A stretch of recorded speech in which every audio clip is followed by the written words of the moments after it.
Welcome to Connecting the Dots, the channel where we follow the breadcrumbs and try to predict where disruptions will take us. Brace yourself, because we're in for one hell of a ride.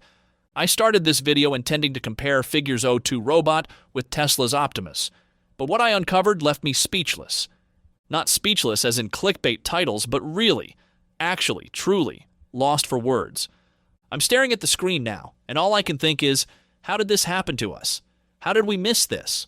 More importantly, what happens next? But first things first. I'm a world-class engineer with an interdisciplinary background, and following Figure AI's impressive demo, I set out to compare the engineering behind both robots. I am all in on Tesla, so I entered this deep dive certain that Tesla would win the humanoid robot race. What I found was disturbing. Before I get to it, if you haven't done so already, please like and subscribe. It really helps with the YouTube algorithm.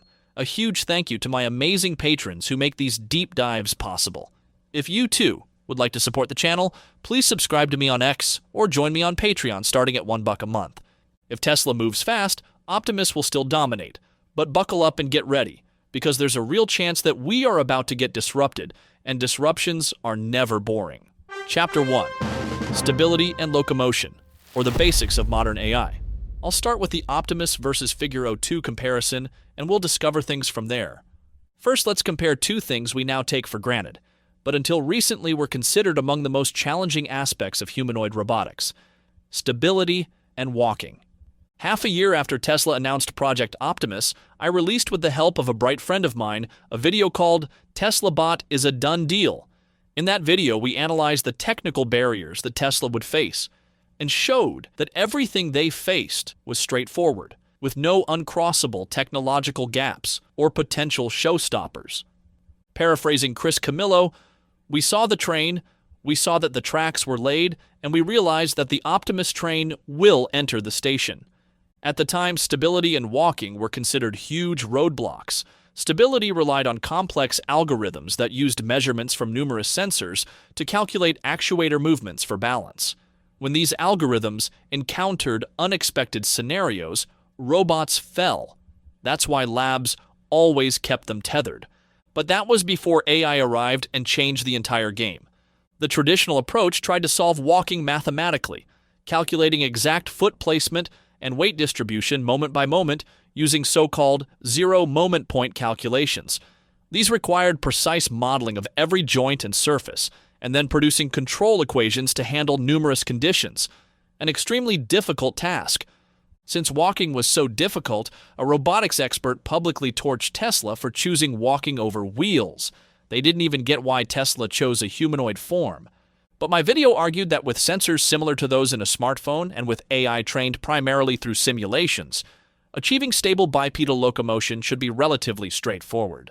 The new approach is more like how humans learn to walk, through experimentation, feedback, and adaptation. Just run simulations millions of times, automatically score how well the robot achieved the goals of standing and walking, and the AI will learn by itself how to get the highest score. If the simulations are close enough to the real robot's dynamics, physical robots will only need to fine-tune the simulation's results. The following years showed that this analysis was right, and AI made standing and walking easy, with robots learning to run, play sports, dance, and even speed down rocky terrain.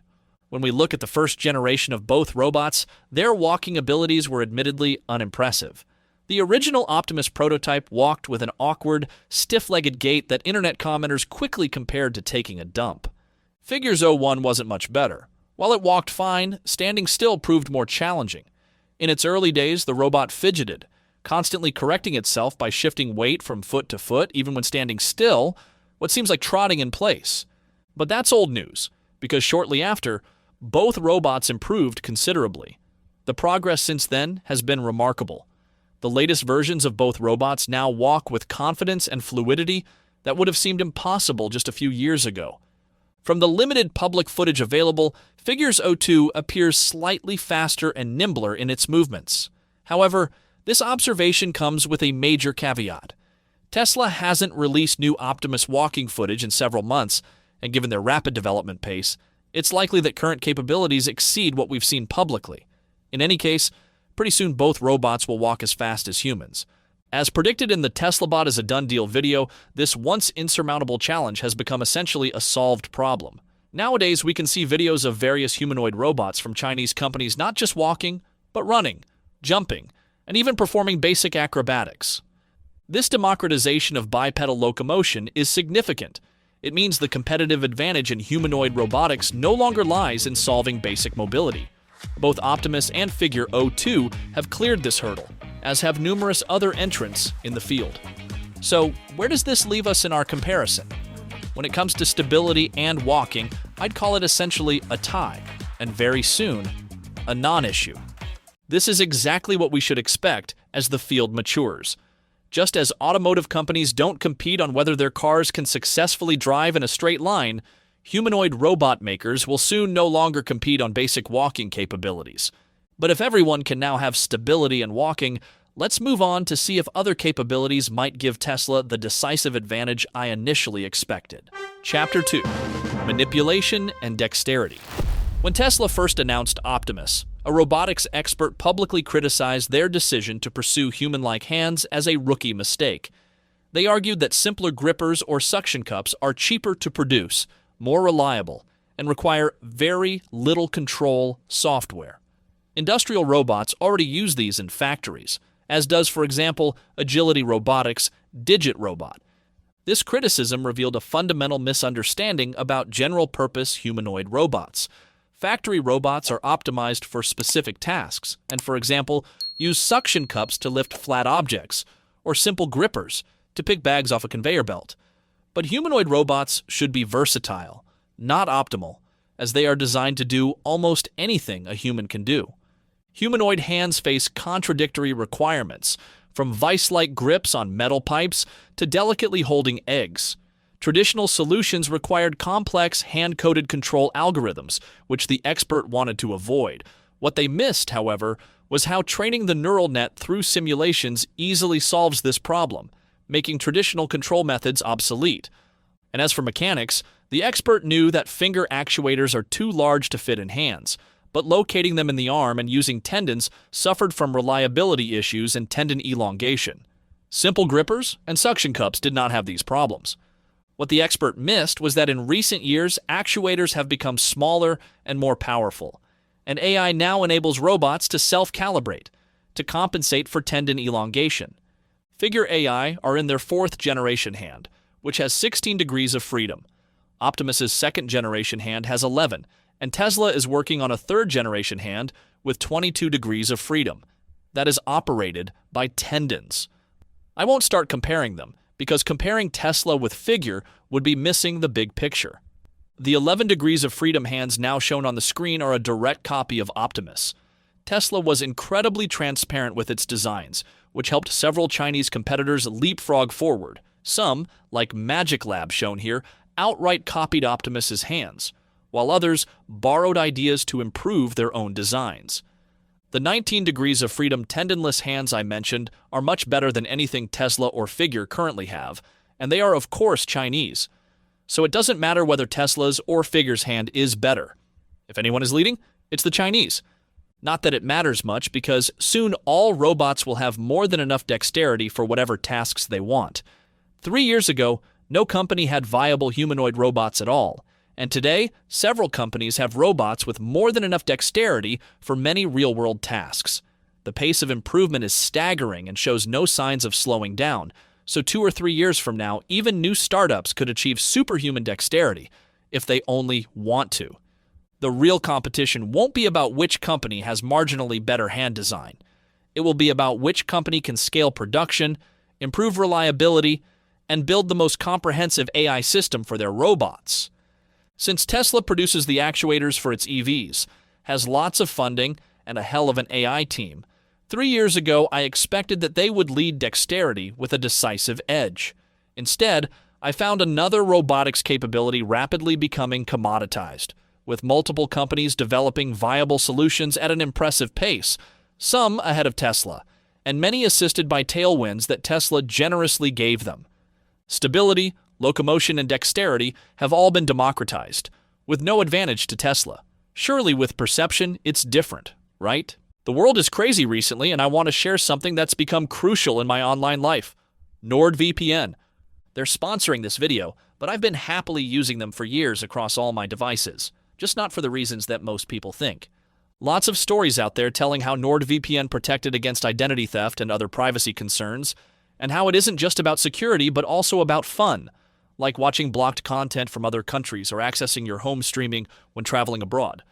That's all true, but I use it because the world is crazy. 8 years ago, a friend recommended NordVPN. She warned me that democracy is fragile, that all it takes is for the wrong party to win, and my online history could come to haunt me. She said to always use VPNs even if I have nothing to hide, because what's fine today can be banned tomorrow, and online records remain forever. She said, and I agreed, but I never imagined these changes could arrive so quickly. Even Apple, who vowed to never build backdoors in their devices, has removed encryption for UK buyers. Take this Vox article. The police can get your data, even if you aren't suspected of a crime, and you may never know they did it. You might be surprised to learn how much of your data is in the hands of third parties, how much access law enforcement has to it, how it might be used against you. When people were charged for January 6th events, the FBI obtained records from mobile phone carriers. But you don't even have to be suspected of a crime for that. Law enforcement buys your data from data brokers. No warrant needed, and you can be identified, and nobody will tell you that for years. Browsing records are often used by the prosecution, and not just in criminal cases, but also civil ones like divorces or insurance companies. For me, being online without a zero-log VPN is like driving without a seatbelt. For years, nothing will happen, but when it does, only that protection will save your ass. So NordVPN gives me freedom to be myself. To get the same, use my link nordvpn.com/dots and get 4 extra months on Nord's 2-year plan, plus a 30-day money-back guarantee. Go to nordvpn.com/dots and give them a try. I think you'll find the added peace of mind as valuable as I do. Chapter 3, AI and Learning, the brain behind the metal. I won't keep you waiting. You probably guessed it by now. The pattern repeats itself in AI and learning just as it did with stability, locomotion, and dexterity.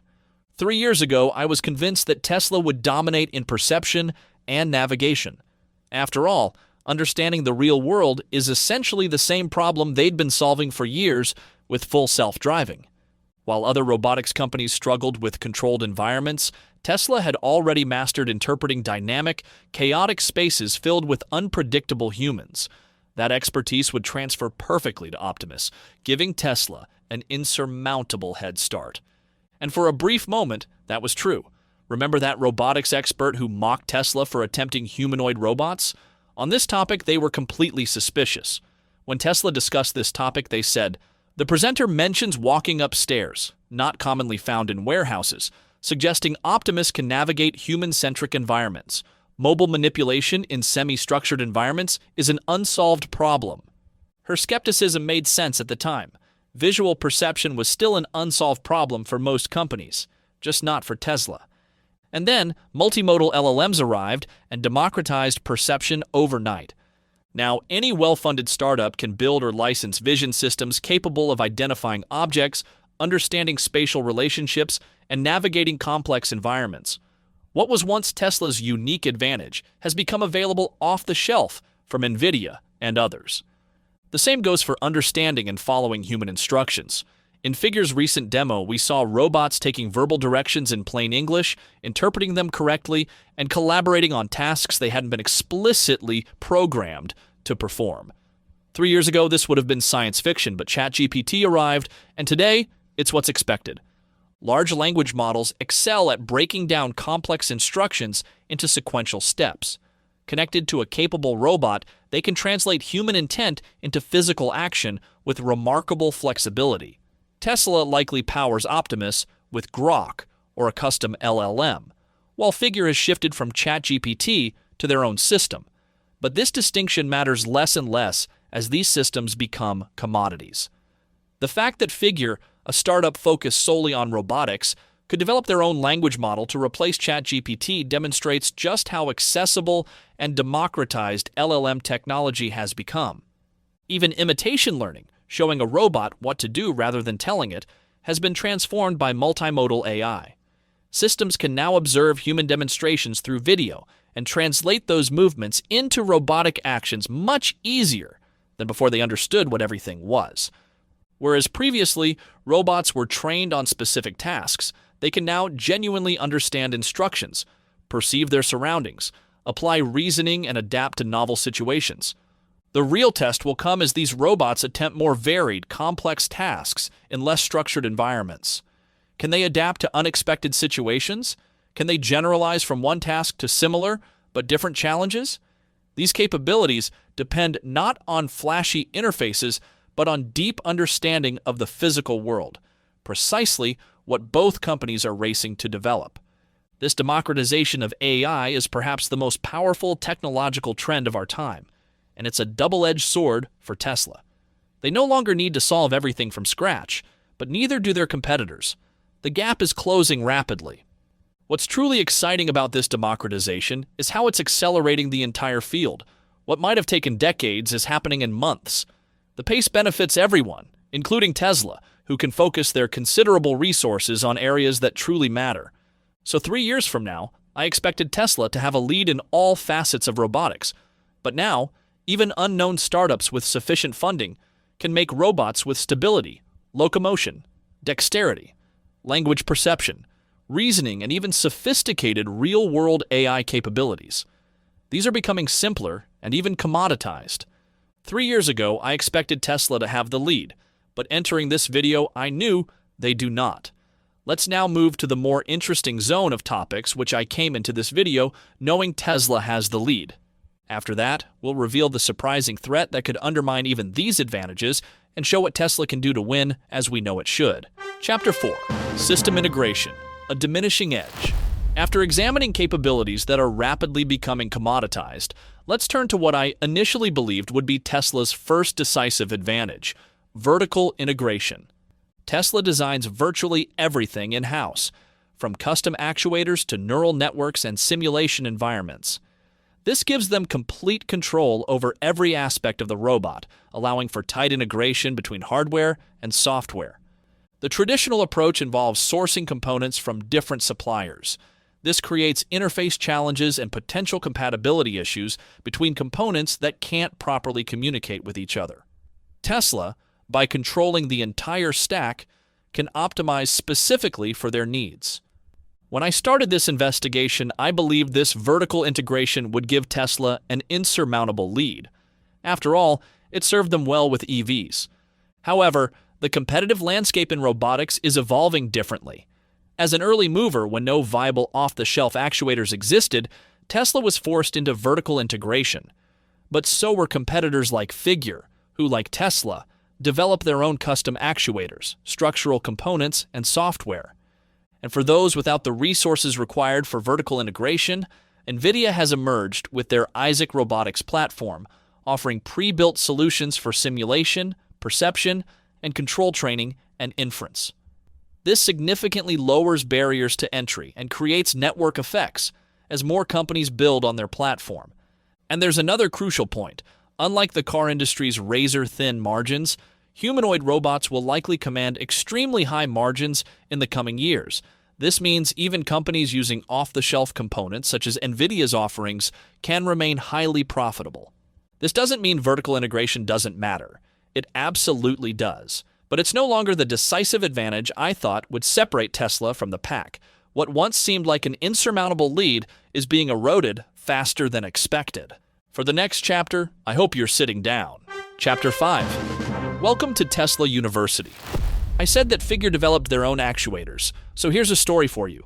Tesla displayed Optimus in several events and roadshows, and as seen in the background, more than one company blatantly copied it, from actuator placement through hand design right down to the styling. Even more concerning is that Tesla didn't just show Optimus, they gave a masterclass on how to develop humanoids. Through papers, interviews, presentations, and demonstrations, Tesla has provided insights that allowed others to learn from their successes and failures without the same discovery costs. They discussed the problems and how they were overcome. They explained that off-the-shelf actuators are too weak, bulky, or wasteful with power, so you're better off making your own. Next time you hear Brett Adcock tell how Figure AI develops their own actuators, remember where they got their ideas. Tesla taught Figure and all the rest what makes a good actuator and how they should be tested. They lectured about the savings in using a small number of standardized actuator types in the body, rather than using an optimal but different actuator for each joint. They explained shoulders and hips, things to do and things to avoid, same length fingers, placement of thumb, battery pack, the huge importance of putting design to manufacturing high in your priorities right from the start, sensor placement, rigid neck versus rotating head, you name it. They explained their neural networks and how robots are trained. They showed how to use simulations and how to gather data. They showed things through the robot's eyes. Like a university course in humanoid robots, they gave hard-learned intellectual property to the world, in a field where leadership is everything but far from secured. Let me know below how many robotics companies you think were started after watching these presentations, and how many robotics engineers had an epiphany, finally realizing why the path they were on was wrong. Tesla wanted to recruit talent, but they mostly recruited competitors. As we will see later, they can still win the race for humanoids, but even if they do, it will be in a highly competitive field with lower profits than otherwise possible. This one kills me, really. Tesla gave so much away, I could cry. Elon once said that if others build better EVs and pass Tesla, then even if Tesla fails, that would be fine, because they're doing it for the mission. But I don't remember seeing a clear mission on humanoids. And although it's true that humanoids could bring an age of abundance, I'm not sure what age would arrive if the majority of factory workers, care providers, and home robots will all be Chinese. Let me know below what you think, but for now, let's continue. We can still have a happy ending. Chapter 6. The best data in the world. When I made my Tesla bot is a done deal video 3 years ago, I was convinced that Tesla's autonomous driving data would give them an unassailable advantage in robotics. The logic seemed bulletproof. They have already collected billions of miles of real-world driving data, created an effective data collection system and a perception system that could identify and react to countless scenarios. Surely this would transfer to humanoid robots, right? I was wrong. And this misconception reveals perhaps the most serious threat to Tesla's leadership in the humanoid race. Let's start with a fundamental reality. Car data and robot data are fundamentally different animals. Tesla's vehicles have amassed what is arguably the world's most valuable driving dataset. But that dataset was built for navigating roads, not manipulating objects or moving through human spaces. A self-driving car treats everything as an obstacle to be avoided. It categorizes humans, animals, and objects primarily by their movement patterns and collision potential. The car doesn't need to understand what these objects are beyond their spatial properties. It just needs to not hit them. A humanoid robot, however, needs a completely different relationship with its environment. When Optimus sees a person, it might need to engage in conversation. When it sees a package, it might need to pick it up. When it spots a door, it needs to understand how to open it. These interaction models require entirely different training paradigms. Even the physical perspective is different. Cars view the world from fixed camera positions at consistent heights, usually from roadways. Robots need to understand spaces from constantly changing perspectives as they move their heads, bend down, or reach up. They need to comprehend indoor environments that cars never enter: kitchens, living rooms, factory floors. But here's where things get really concerning. The tools for collecting and leveraging this robot-specific data are becoming democratized at an astonishing pace. NVIDIA's Isaac Robotics platform has emerged as a powerful equalizer. It provides standardized training environments, simulation tools, and perception systems that dramatically accelerate development cycles. What might have taken Tesla years to build internally can now be licensed as a foundation, allowing competitors to focus on differentiation rather than reinventing the wheel. Open-source datasets are proliferating too. Projects like RoboNet and Google's OpenX embodiment have created massive cross-platform training libraries that anyone can access. These collaborative datasets are growing exponentially, effectively socializing what was once a proprietary advantage.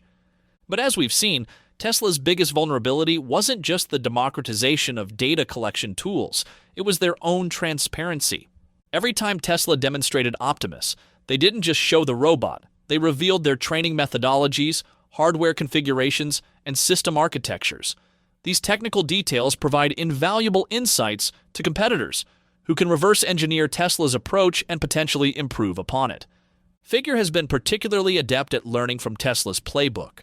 Their progress in just 2 years is remarkable, and much of it builds on foundations that Tesla helped establish publicly. Unlike the automotive industry, where competition amounted to lethargic dinosaurs who were not really interested in making EVs, the robotics field is packed with hungry and agile startups, staffed by machine learning experts, who can quickly adapt and implement every insight they are handed. And talking about data collection, one of Tesla's advantages is having factories to work and train in. But Figure has also started training in a BMW factory, and Chinese robots are already doing productive work in factories such as Zeekr. So that lead has also gone. If there is any lead in data collection, it is shrinking quickly, but don't lose faith. As I said, Tesla still has huge advantages that they can still leverage to win the game. Do these include manufacturing? Chapter 7, Manufacturing at Scale, the Final Frontier. When I started researching this video, I was convinced that Tesla's manufacturing prowess would be their trump card in the humanoid race. After all, they are aces in manufacturing. My reasoning was that even if someone outruns them in the race to robots, they will be able to scale much faster and then retake the lead. Sounds right, but I'm starting to question that assumption as well. Let's be clear, Tesla absolutely has valuable manufacturing expertise. They've pioneered techniques like gigacasting that have revolutionized automotive production. They've developed advanced automation systems for their assembly lines. They've even created their own manufacturing operating system to coordinate this complex dance of humans and machines. But building robots is fundamentally different from building cars, and in many ways, it's actually simpler. Think about it. A humanoid robot is physically much smaller than a vehicle, about 5% of the size and weight. This means shorter production lines and dramatically reduced space requirements. You don't need massive stamping presses or paint shops. You don't need giant factory robots, and you don't need extensive crash testing or complex safety regulations that vary by market. The components are also different. While cars require complex systems and large battery packs, robots use smaller, more standardized electrical components. A Tesla car has around 10,000 unique parts. A humanoid robot likely has fewer, with more opportunities for modularity. This simplicity means the manufacturing learning curve is steeper. A startup might take a decade to master automobile manufacturing, but could potentially scale robot production in a fraction of that time. We've already seen how Chinese EV makers like BYD scaled production rapidly despite starting years behind Tesla. Now apply that same pattern to robotics, but with even lower barriers to entry. As seen in the background, some Chinese manufacturers have already started mass production and are gearing to ramp up. And here too, there's the matter of transparency. While Tesla has stopped giving presentations and are more secretive, they're still giving data away. When Elon announced they plan to produce 10,000 Optimus units in 2025 and then 10x every year, reaching millions by 2027, he wasn't just setting internal goals, but also giving competitors a precise benchmark to aim for. Figure and other competitors now know exactly what production volume they need to achieve to stay competitive. It's like revealing your race strategy to the other runners before the starting gun fires. Perhaps most importantly, as discussed about vertical integration, the economics of robot manufacturing differ fundamentally from automotive production. While the car industry operates on razor-thin margins where vertical integration can mean survival, the humanoid industry faces nearly unlimited demand with potentially enormous margins. Since worker robots can do the work of a few employees, they will command high prices. This means that even companies using more expensive off-the-shelf components can be highly profitable and grow rapidly. Tesla will likely build robots more cost-effectively, but others can succeed with pricier robots that still deliver positive ROI to customers. Tesla's manufacturing advantage, while real, may be more temporary than I initially thought. They'll likely scale fast, and in a winner-takes-most market, that's crucial. But they will have to work harder than ever and keep their mouth shut. Chapter 8. Home Robots Soon. I originally expected home robots to arrive several years after factory worker robots. Not only is it easier to train robots for factory jobs than for a myriad of household tasks in ever-changing environments, but factories would gladly pay much more than retail buyers can for workers who consistently work almost 24/7. If factory jobs are easier, pay more, and there's almost infinite demand, home robots would have to wait.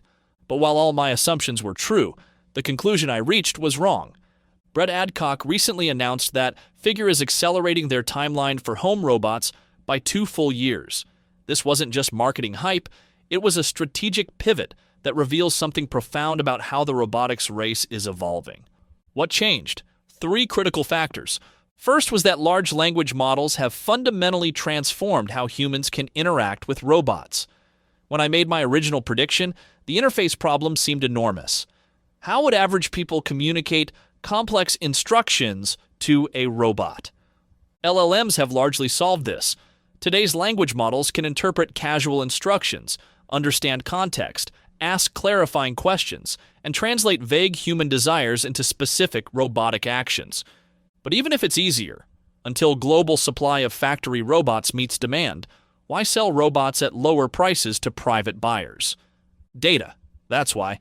Tesla's current data is useless in home environments, and gathering factory data will also be of limited use for home surroundings and tasks.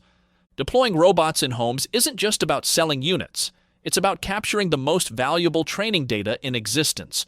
Home environments provide an incredible diversity of scenarios, interactions, and edge cases that simply can't be simulated or encountered in commercial settings. The company that can access the largest variety of home environments and learn from it best will build the most capable general-purpose AI.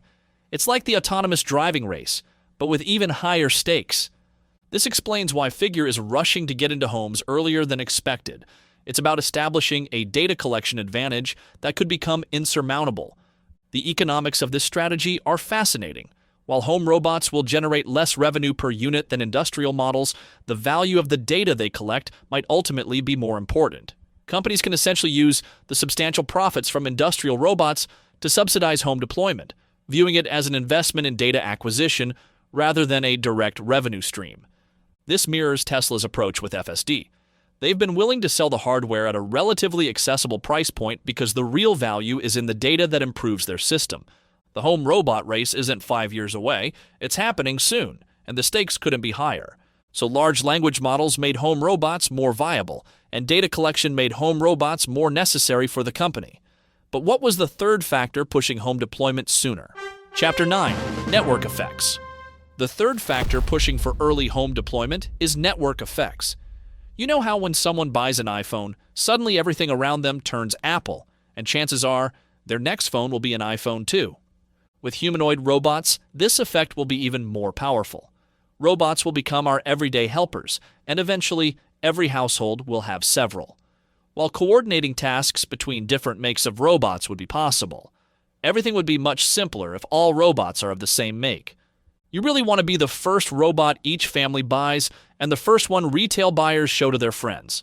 For that, you need to sacrifice some retail sale profits and sell cheaper robots for home use. Chatbots contain our questions, thoughts, and private data. As they progress, we want them to learn how to address us, whether to be friendly or formal, detailed or concise. We want them to remember our preferences and commitments. Robots will essentially become embodied chatbots. This means if we're asking our robot to do something, we'd want to access it from our phone or car. And if we hire a local robot elsewhere, we'd want it to be our same old friend, as if we brought our home robot with us. Tesla is uniquely positioned to spread these embodied assistants everywhere, through the Grok app, X, and even our cars. This is something others will find harder to replicate. While Figure and other startups might focus on making the best standalone robot, Tesla can offer continuity across your entire digital life. Imagine your Optimus not just remembering how you like your coffee, but coordinating with your Tesla vehicle to have the climate control set perfectly when you leave. Picture your robot creating a shopping list, then sending it to a store where another Optimus temporarily becomes yours, selecting exactly what you like, before loading groceries into a self-driving cab headed to your home. We develop attachments to digital assistants that remember our preferences. The psychological cost of abandoning an assistant that knows you is surprisingly high. Tesla's advantage isn't just technological, it's emotional. In robotics, network effects could be even stronger than with social media and smartphones. The company that becomes the standard in homes gains compounding advantages: more data, greater interface familiarity, higher switching costs, and stronger word of mouth. But network effects only work if you're first or early. If competitors establish a significant user base before Tesla, Tesla's ecosystem advantages could be neutralized. The window for establishing these network effects is opening soon, not years from now. And this brings us to a big problem. Chapter 10. DOGE. I feel it's necessary to address the elephant in the room. Elon Musk's increasingly stretched attention, particularly with his recent focus on the Department of Government Efficiency, DOGE. This isn't about whether DOGE is worthwhile. It's about timing and competitive dynamics that make this robotics race fundamentally different from other challenges Tesla has faced. We've grown accustomed to Elon successfully running multiple revolutionary companies simultaneously. So why would humanoid robotics require more of his attention than the others? First, let's acknowledge what made this approach work in the past. In both electric vehicles and space launch, Tesla and SpaceX were competing against slow-moving incumbents with little incentive to innovate. Traditional automakers were deeply invested in combustion engines, while aerospace contractors had comfortable cost-plus government contracts. Think of it like Usain Bolt racing against couch potatoes. When you're leading by a long margin, you can afford to check where competitors are, or even wave to the crowd. Tesla had that luxury in the EV race. Their lead was substantial enough that even with Elon's divided attention, they could stay ahead. But the humanoid robot race is fundamentally different. It's more like a sprint where 5 runners are neck and neck heading into the final stretch. You can't even afford to turn your head. That hundredth of a second could be the difference between gold and also-ran. Tesla isn't competing against lethargic century-old companies with legacy infrastructure to protect. They're up against nimble startups founded specifically to win this race, heavily funded by venture capital and led by founders whose singular focus is humanoid robots. During Model 3's production hell, Tesla overcame challenges specifically because Elon slept on the factory floor, temporarily prioritizing Tesla above all else. Optimus may require similar focus now. Brett Adcock of Figure sleeps, breathes, and lives humanoid robotics. Every morning he wakes up thinking about robots. Every night he goes to bed thinking about robots. The same is true for other founders exclusively focused on winning this race. Developing Optimus means constantly developing new technologies and solving new problems. It involves unprecedented challenges in multiple engineering disciplines that could benefit from Elon's unique problem-solving capabilities, especially with time being a huge constraint. Tesla has other problem solvers beyond Elon, but let me know what you think. If Elon spent one more day a week helping teams solve crucial problems, could he help Tesla shave another hundredth of a second in the sprint to humanoids? Or will that not be of help? I want to clarify that I am definitely not saying that Elon should leave DOGE. I try not to go into politics too much, but I do believe that government efficiency efforts are tremendously important, and I fully understand why Elon would be passionate about driving those improvements. I'm not saying what to do, just pointing a spotlight at the problem. We are at a pivotal moment in the humanoid robotics race, where American leadership in this transformative technology hangs in the balance. The companies that establish early dominance will shape how this technology evolves and which values it embodies. Unlike the EV market where Tesla had a commanding lead, the robotics race is much tighter. In this race, Tesla doesn't enjoy the same Usain Bolt luxury of checking over their shoulder or waving to the crowd. Every fraction of a second counts, including the precious resource of leadership attention. During Model 3 production challenges, Elon famously said, "I need to focus on Tesla Model 3 production. For a few months, that needs to be my primary thing." The race for humanoids is at a critical point as well. What Tesla decides to do now will likely determine whether they dominate the humanoid revolution or become one of several major players. The stakes couldn't be higher, and the window of opportunity is starting to close. Chapter 11. The Path Forward. When I began this investigation, I was convinced Tesla faced no serious competition in humanoid robotics. What I discovered was both surprising and concerning. The technological barriers I thought would protect Tesla's lead are falling at unprecedented speed. 3 years ago, Tesla had what seemed like an unassailable lead in visual perception, but then multimodal LLMs arrived. 3 years ago, training was a huge obstacle, but LLMs now made it simple and intuitive for all companies. 3 years ago, Tesla had unique experience in actuators and in design for manufacturing, but then they shared it with everyone and their aunt. The fundamental technologies enabling humanoid robots are democratizing faster than anyone expected. Vertical integration, manufacturing expertise, and data advantages are still valuable, but no longer insurmountable leads. So what's the real threat to Tesla's dominance in robotics? It's Tesla itself. Their transparency penalized them in a hyper-competitive environment. Thankfully, it seems like they've stopped giving away shortcuts, but with Chinese manufacturers already in factories, Tesla should run as fast as it can. So how can Tesla secure its leadership position? 5 key strategies emerge. First, Tesla must be more selective about what it reveals. While openness has served them well in electric vehicles, the robotics landscape demands greater discretion. Second, if they aren't doing it already, they should accelerate development through parallel innovation teams. This means having multiple teams simultaneously tackling the same problems, preferably with different approaches. When one approach hits a roadblock, the others keep moving forward. These teams should compete internally, but occasionally share breakthroughs. Although such redundancy is expensive, it would enable Tesla to pursue multiple technological paths without losing time before discovering they are bottlenecked by one chosen path.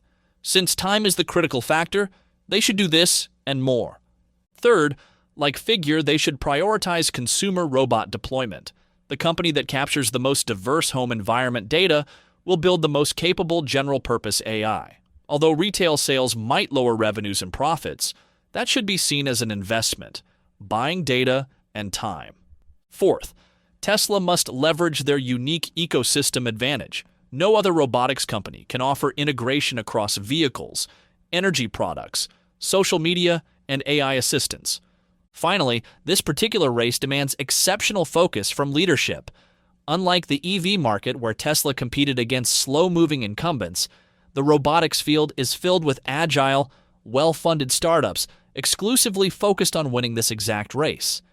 I fully support efforts to improve government efficiency through DOGE, but I also believe that at this specific moment, Tesla's robotics revolution demands as much Elon time as possible.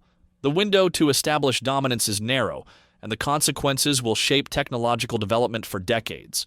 I don't know how to reconcile these two important time grabbers, but pretty obviously, with the exception maybe of XAI, all other topics such as SpaceX and X should temporarily be cast aside. The humanoid robotics revolution represents perhaps the most significant technological transformation of our lifetime.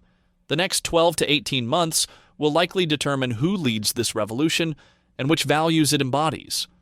For once, I am lost at words and don't know what should be done. What do you think? Should Tesla maintain their open approach or adopt greater secrecy in this competitive environment? Would you prioritize deploying robots to businesses first to maximize profit, or to homes first to collect diverse data? And how would you balance attention between revolutionary technologies and other important initiatives? Let me know your thoughts in the comments below. I try to read them all, and I deeply value your perspective on these complex questions. A huge thank you to my latest patrons, David D., Ken S., Spheroid, Old Dog, and Ken OC. You enable me to continue this work, and I'm deeply grateful. And to all my patrons, you guys rock. Visit nordvpn.com/dots to protect yourself from identity theft and gain peace of mind knowing your history won't come to haunt you. Now with 4 extra months free. For daily insights, follow me on x.com/connectingodots. Until next time, I am connecting the dots, and you are amazing.